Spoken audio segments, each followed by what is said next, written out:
ഇങ്ങനത്തെ ജെൻസ് ഒന്ന് മതി, ഒറ്റ തന്തക്കുണ്ടായാൽ മതി. സെക്യൂരിറ്റി പാർലാണ് നിയമസഭയിൽ കണ്ടല്ലോ, സ്പീക്കറടക്കം നിങ്ങൾ സമയം കഴിഞ്ഞ് പറഞ്ഞ തള്ളുക. സംസാരത്തിൻ്റെ മുന്നിൽ പിടിച്ചു നിൽക്കാൻ കഴിയാതെ 2.5 മിനിറ്റേ ഉള്ളൂ. എന്താണ് എന്നുള്ളത് കാണിച്ചു കൊടുത്ത സ്പീക്കർ സമയം കഴിഞ്ഞു എന്ന് 1 മിനിറ്റ് 1.5 മിനിറ്റ് ആയപ്പോഴത്തേക്ക് പറഞ്ഞു തുടങ്ങി. ഇച്ഛാശക്തിയുള്ള രാഷ്ട്രീയ നേതാക്കന്മാരുണ്ടായ അവരുടെ മുന്നിൽ മുട്ട് വരച്ച് നിൽക്കേണ്ടി വരും. PD സതീശൻ ഇപ്പോൾ അതാണ് ചെയ്തുകൊണ്ടിരിക്കുന്നത്. ഈ നാടിനെ RSSൻ്റെ കോണോത്തിൻ്റെ അടി കൊണ്ടേ വെച്ച് നോക്കുകയാണ്. അതാണ് കണ്ടുകൊണ്ടിരിക്കുന്നത്. ഓരോ ചോദ്യത്തിനും മറുപടി കിട്ടാതിരിക്കുകയാണ്. ഇതൊന്ന് കണ്ടുനോക്കി. ഓക്കെ, ബഹുമാനപ്പെട്ട വിദ്യാഭ്യാസ മന്ത്രിയോട് നേരിട്ടൊരു ചോദ്യം ചോദിക്കുകയാണ്. PM ശ്രീയിൽ നിങ്ങൾ ഒത്തുവെക്കുമോ ഇല്ലയോ? എന്താ നയം? ആ നയം ചോദിച്ചാൽ ഈ ഗവൺമെന്റ് ഉരുണ്ട് കളിക്കുന്ന നയമാണ് മുന്നോട്ട് വെക്കുന്നത്. നിങ്ങൾ ചോദ്യമാണ്, നിങ്ങൾ നേരിട്ട് ചോദ്യമാണ്. PM ശ്രീയിൽ നിങ്ങൾ ഒത്തുവെക്കുമോ? കഴിഞ്ഞ 10 വർഷക്കാലത്ത് കേരളത്തിലെ ഇടതുപക്ഷ ഗവൺമെന്റ് മതനിരപേക്ഷ വിദ്യാഭ്യാസത്തെ മുന്നോട്ട് വെച്ച ഒരു ഗവൺമെന്റ് ആണ് ഈ കേരളത്തിൽ 10 വർഷം ഉണ്ടായത്.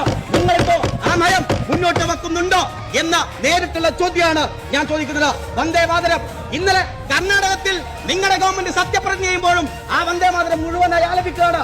കേരളത്തിൽ നിങ്ങൾ തുടർന്ന നയം ഇത് കോൺഗ്രസ് രാജ്യത്തുടനീളം രാഹുൽ ഗാന്ധിയും രാജയും ഉൾപ്പെടെയുള്ള നേതാക്കന്മാർ ആ വന്ദേ മാതരം ഇന്നലെയും മുഴുവനായി എഴുന്നേറ്റ് നിന്ന് കർണാടകയിൽ കേൾക്കാണ്. സാർ, എവിടേക്കാണ് കോൺഗ്രസ് ഈ നാടിനെ കൊണ്ടുപോകുന്നത്? BJPയുടെ ആലയിലേക്ക് നിങ്ങൾ പതിയെ എത്തിക്കൊണ്ടിരിക്കുന്നു. ഈ ഗവൺമെന്റ് നയവും അവരുമായിട്ടുള്ള തുറന്ന ഡീലാണ് എന്ന് തന്നെയല്ലേ സാർ കാണുന്നത്? ഇവിടെ നേരത്തെ ഒരംഗം പ്രസംഗിക്കുമ്പോൾ പറയാ ED. എന്താ EDയെ കുറിച്ച് നിങ്ങളുടെ നിലപാട്? എന്താ EDയെ കുറിച്ച് കോൺഗ്രസിന്റെ നിലപാട്? നേരത്തെ തന്നെ ഈ കേരളത്തിലെ ജനത വ്യക്തമായി മനസ്സിലാക്കിയ ഒരു ഭാഗമുണ്ട്.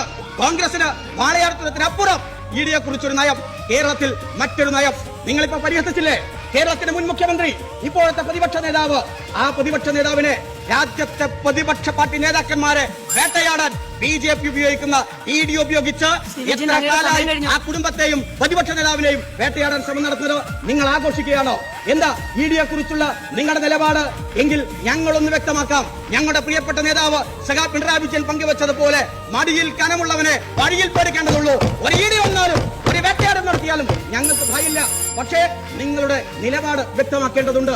ഈ നയവുമായിട്ടാണ് നിങ്ങൾ മുന്നോട്ട് പോകുന്നുണ്ടെങ്കിൽ കൂക്കി ഗവൺമെന്റായി മാറാൻ മാസങ്ങൾ പോലും വേണ്ടിവരില്ല എന്ന് ഓർമ്മിപ്പിച്ചുകൊണ്ട് പരിഹസിക്കുന്നവരോട് ഏതൊരു പിന്നോട്ട് പോക്കിലും ഏതൊരു തകർച്ചയിലും ജനങ്ങളെ കരുത്താക്കിക്കൊണ്ട് ഞങ്ങൾ തിരിച്ചു വന്നിട്ടുണ്ട്.